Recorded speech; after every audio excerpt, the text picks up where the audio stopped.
Assalamualaikum warahmatullahi wabarakatuh. Saya Nisar dari kelompok 1. Di sini beranggotakan Mbak Khalifah Fitria, Mbak Uluf Asmi, dan saya sendiri Umi Asra. Di sini kami akan menyampaikan materi mengenai hakikat pembelajaran PAI. Langsung saja masuk pada poin yang pertama, yakni hakikat belajar. Pada dasarnya, kata belajar atau belajar itu kita sudah lama mendengar kata itu. Pada dasarnya, kita sejak kecil sudah belajar, bahkan sejak dalam kandungan, seperti hanya beradaptasi ketika kita berbicara atau cara berjalan dan lain sebagainya.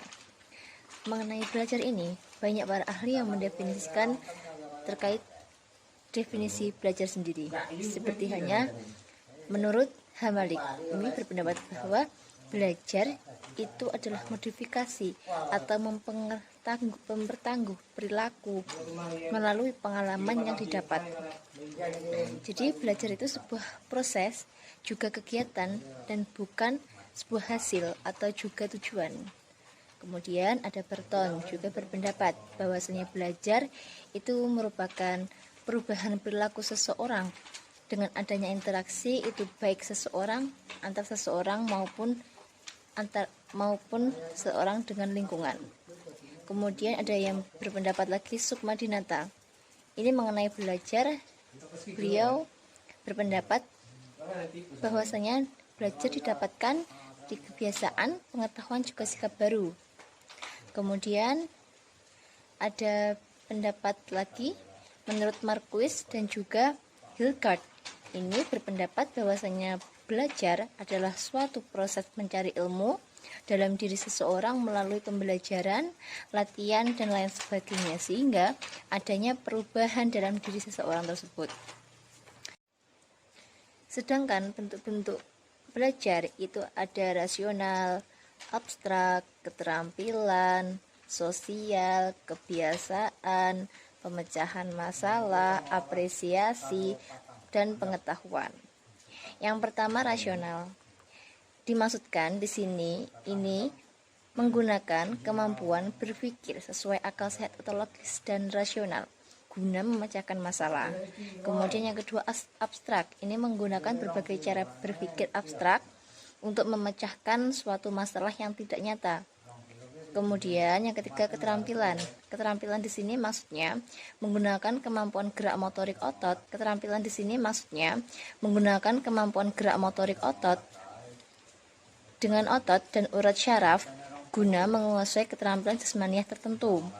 Kemudian yang keempat, sosial. Ini memahami berbagai masalah, baik itu antar organisasi, keluarga, ataupun dengan lingkungan yang berhubungan dengan masyarakat.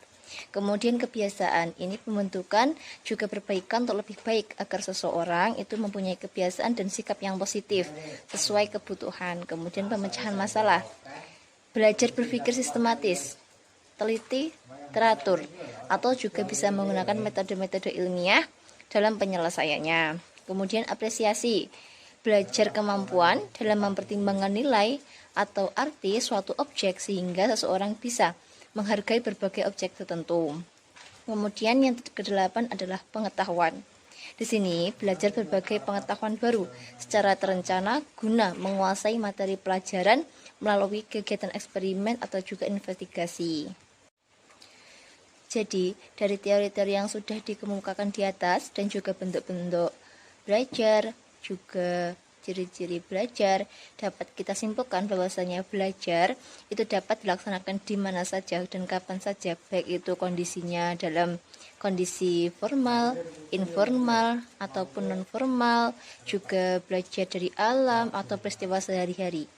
Jadi pada hakikatnya, belajar itu untuk memperoleh suatu hikmah dari belajar, yakni aktivitas pengembangan diri seseorang melalui pengalaman bertumpu pada kemampuan diri dan belajar dari bawah bimbingan belajar agar kedepannya menjadi yang lebih baik lagi.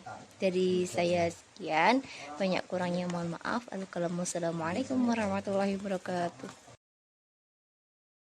Yang selanjutnya yaitu hakikat pembelajaran PAI. Pembelajaran merupakan proses, cara, perbuatan menjadikan seseorang menjadi belajar. Pembelajaran pada hakikatnya adalah proses interaksi antara peserta didik dengan lingkungan, sehingga terjadi perubahan perilaku ke arah yang lebih baik. Pembelajaran artinya suatu proses belajar yang terjadi karena adanya guru sebagai pendidik dan adanya murid sebagai yang diajar. Secara umum, istilah belajar dimaknai sebagai suatu kegiatan yang mengakibatkan terjadinya perubahan tingkah laku. Proses pembelajaran merupakan sarana dan cara bagaimana suatu generasi belajar. Hal ini tentu berbeda dengan proses belajar yang diartikan sebagai cara bagaimana para pembelajar memiliki dan mengakses isi pelajaran itu sendiri. Di sini tugas pendidik adalah mengkoordinasikan lingkungan supaya menunjang terjadinya perubahan perilaku bagi murid. Di sini guru berperan sebagai fasilitator yang menyediakan fasilitas dan menciptakan situasi yang mendukung peningkatan kemampuan belajar peserta didik.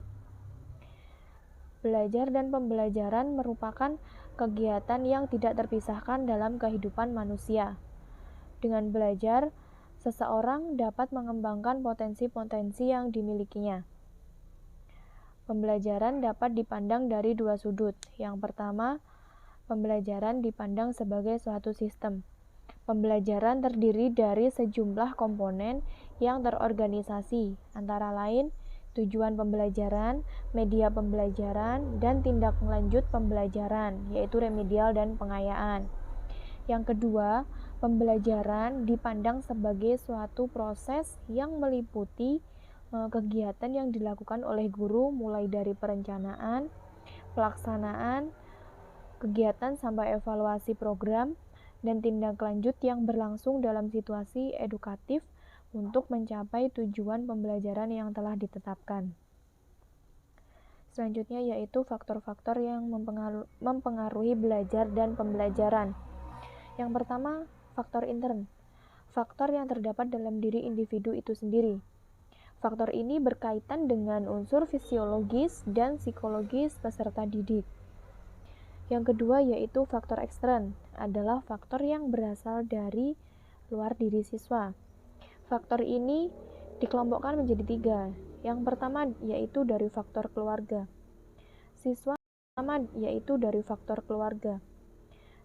akan dipengaruhi keluarga berupa cara orang tua mendidik, relasi anggota keluarga, suasana rumah tangga, dan kegiatan ekonomi. Selanjutnya yaitu faktor sekolah.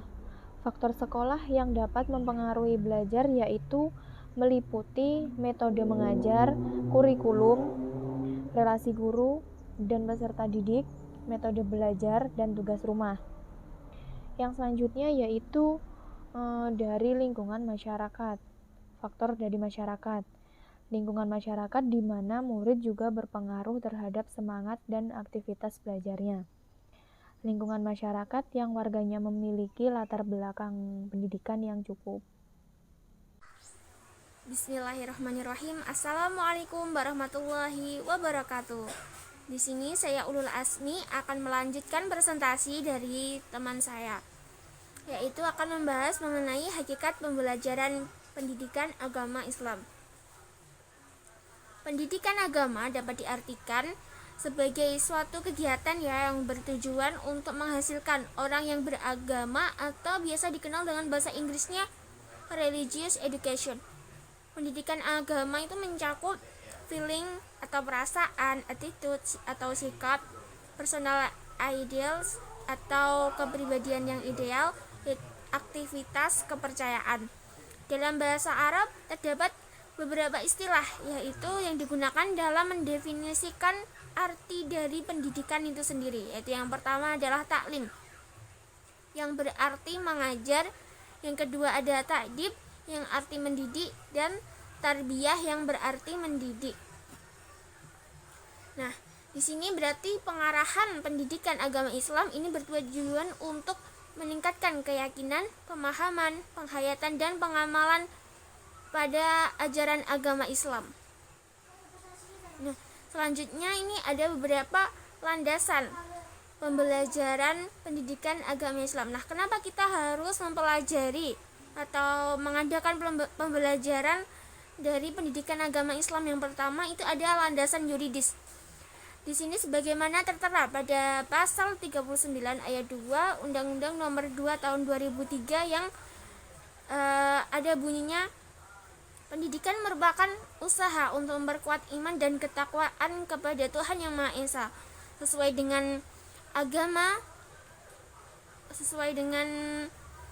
agama yang untuk dianut oleh peserta didik yang bersangkutan, untuk mempertimbangkan tuntunan untuk menghormati agama lain dalam hubungan kerukunan antar umat beragama dalam masyarakat untuk mewujudkan persatuan nasional. Nah, di sini dapat dipahami bahwa pendidikan agama itu untuk mewujudkan menghormati agama lain juga, seperti itu. Nah, pendidikan agama itu lebih dititik beratkan untuk pembentukan suatu kebiasaan yang selaras dengan tuntunan agama, karena agama Islam ini pada hakikatnya adalah merupakan pendidikan nilai, seperti itu. Jadi agama ini mengerjakan nilai-nilai begitu. Dan untuk selanjutnya ini ada landasan dasar religius sebagaimana tertera pada Quran surat An-Nahl ayat 125 yang artinya, serulah manusia kepada jalan Tuhanmu dengan hikmah dan pelajaran yang baik, dan bantahlah mereka dengan cara yang baik. Sesungguhnya Tuhanmu dialah yang lebih mengetahui tentang siapa yang tersesat dari jalannya, dan dialah yang lebih mengetahui orang-orang yang mendapat petunjuk. Adapun ditinjau dari dasar psikologis, di sini dasar psikologis itu berhubungan dengan aspek kejiwaan manusia. Karena pada fitrahnya ya, manusia itu membutuhkan pegangan hidup, yaitu disebut dengan agama. Jiwa manusia itu akan selalu membutuhkan perasaan mengakui zat yang maha kuasa untuk tempat berlindung dan memohon pertolongan, seperti itu. Dan pada pembelajaran pendidikan agama Islam ini ada beberapa hal yang harus diperhatikan. Yang pertama, pendidikan agama Islam ini sebagai usaha sadar untuk mencapai tujuan yang ingin dicapai dengan usaha dalam membimbing, pengajaran, latihan yang terencana. Yang kedua, ada penyiapan peserta didik untuk mencapai tujuan pendidikan agama Islam. Yang ketiga, penyiapan pendidikan agama Islam untuk dapat menjalankan tugasnya, diantaranya merencanakan bimbingan, pengajaran, dan pelatihan.